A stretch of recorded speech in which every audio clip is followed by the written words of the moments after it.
Magic Treehouse, number 35, The Night of the New Magicians.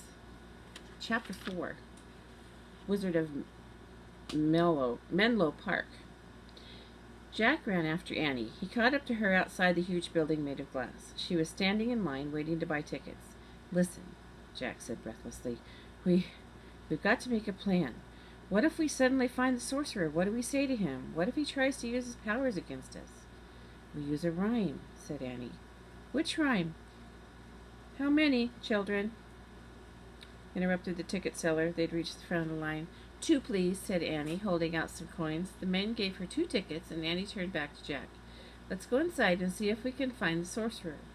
Then we can figure out which rhyme." "Okay, but be cool," said Jack, "so the sorcerer doesn't notice us." Jack and Annie walked through the entrance of the glass building. "Oh, man," whispered Jack. The Hall of Machines was the size of a football stadium. It was filled with thousands of people and thousands of machines. Motors roared, wheels spun, gears clanked. "What kind of place is this?" asked Annie. Jack pulled out their guidebook and read aloud. "In the Hall of Machines you will see machines from all over the world, bringing alive the world of engineers and inventors. You will see how cloth is sewn by machines to make clothes. You will see an exhibit of an automobile powered by gasoline. And of course you will see a collection of inventions by the American Grand Prize winner from Menlo Park, New Jersey." "Look at that," Annie interrupted. She pointed to a mechanical walkway overhead. The walkway circled the entire exhibit hall. Sightseers gazed down on all the exhibits. "We can get a look at everything from up there." "Good," said Jack. "Maybe we can spot the sorcerer." He put away the guidebook and led the way up the stairs. They stepped onto the crowded moving walkway and peered down at all the people milling around about the exhibit hall below. There were lots of men dressed in black coats and top hats. There were American cowboys and bearded men in Arab robes and headcloths. But Jack didn't see a single scary-looking guy in a hooded cloak. And Jack and Annie moved slowly over the exhibits. The air grew hotter and the sounds of the hall grew louder.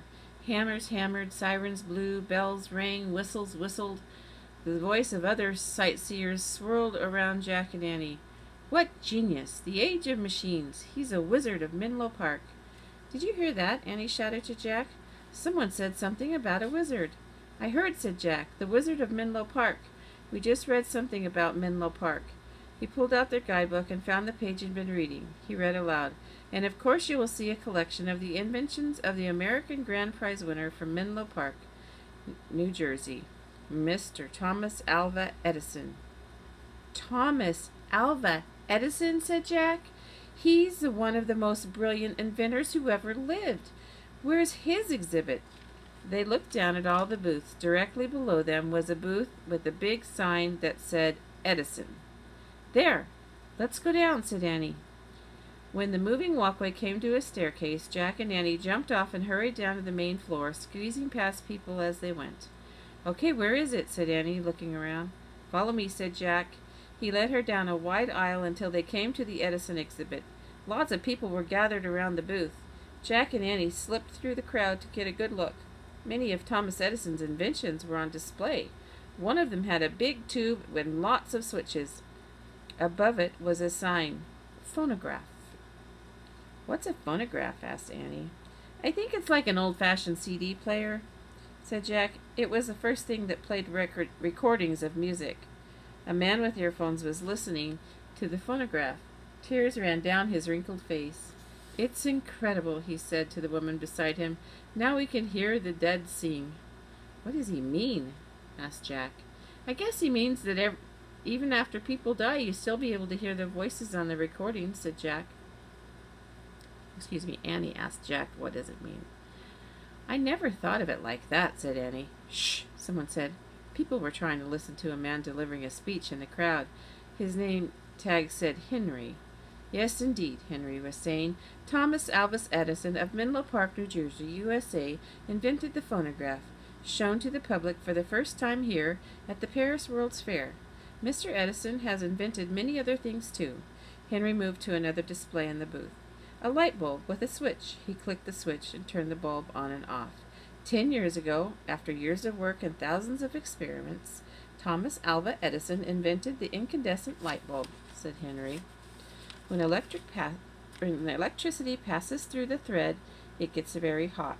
There's no oxygen in the glass bulb, however, so the fire glows, but it does not burn.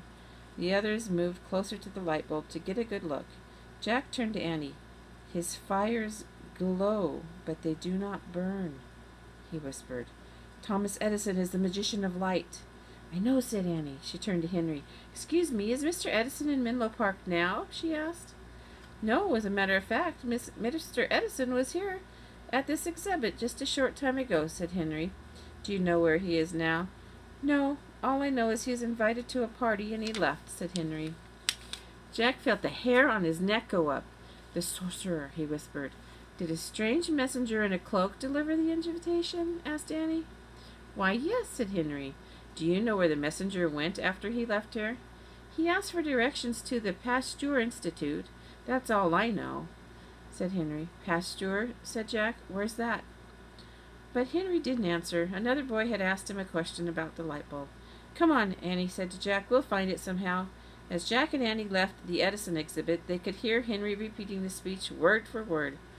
10 years ago, after years of work and thousands of experiments, Thomas Alva Edison invented the incandescent light bulb. Chapter 5. Hello. Jack and Annie pressed through the crowd of people swarming about the Hall of Machines. Finally, they reached the exit and slipped back into the warm Paris night. The fair was just as crowded outside the hall as inside. Musicians played guitars, singers sang, food sellers shouted, chocolate milk, cheese, bread, wine. We have to get to the Pasteur Institute fast, Annie shouted to Jack. Jack pulled out their guidebook and scanned the index booking for the Pasteur Institute. It's not in here, he said. She closed the guidebook. It must not be part of the fair. Maybe one of those horse and buggies can take us there, said Annie. She pointed to a row of carriages along the street. There was a line of people waiting to get into them. Come on, said Jack. Annie and Jack made their way through the crowd and stood in the carriage line. Thomas Alva Edison and Alexander Graham Bell, said Jack. The sorcerer must think that they're new magicians with secret powers. And now he's invited them to some kind of party, said Annie, so he can steal their secrets. I'll bet he's inviting the other two, said Jack, the magician of iron and the magician of the invisible. I wonder if they're inventors too, said Annie. Come on, it's our turn, said Jack.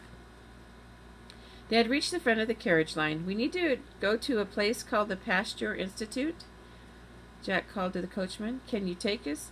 But of course, said the man. Thanks, said Annie, and she and Jack climbed into the back of the open carriage.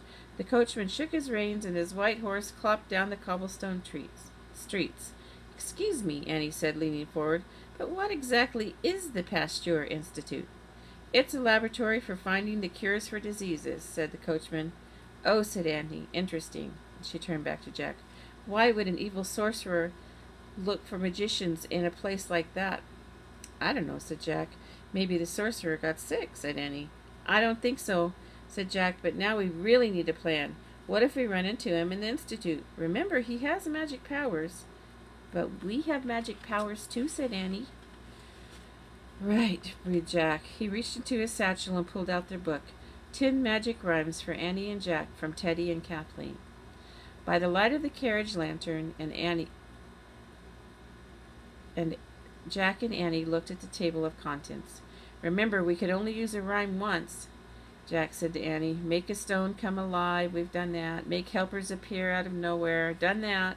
Mend what cannot be mended. Done that. But we haven't used spin into the air, said Annie, or make something disappear, or find a treasure you must never lose, or pull a cloud from the sky, or turn into ducks.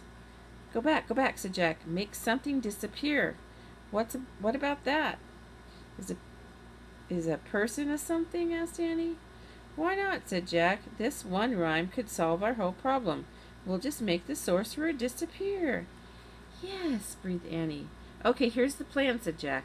Let's memorize the rhyme now. Then as soon as we see the sorcerer, we can say it with having to look at the book. Great, said Annie. Jack turned to a page in the rhyme book. I'll memorize the line that Teddy wrote. You memorize the line that in Kathleen's language, he said. Got it, said Annie.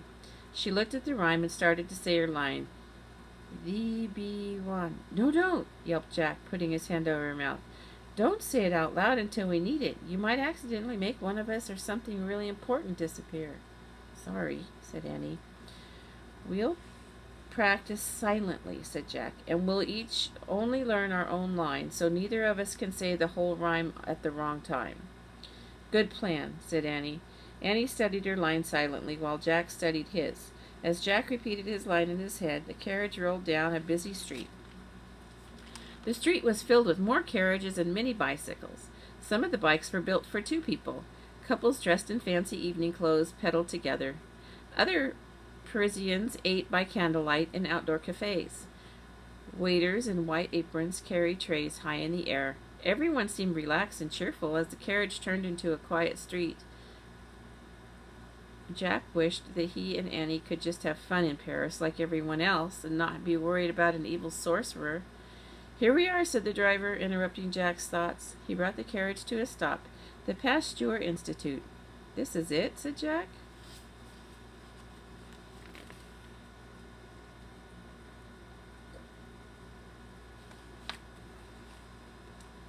The Pasteur Institute looked like a spooky mansion. Its huge front doors were closed. Its tall windows were dark.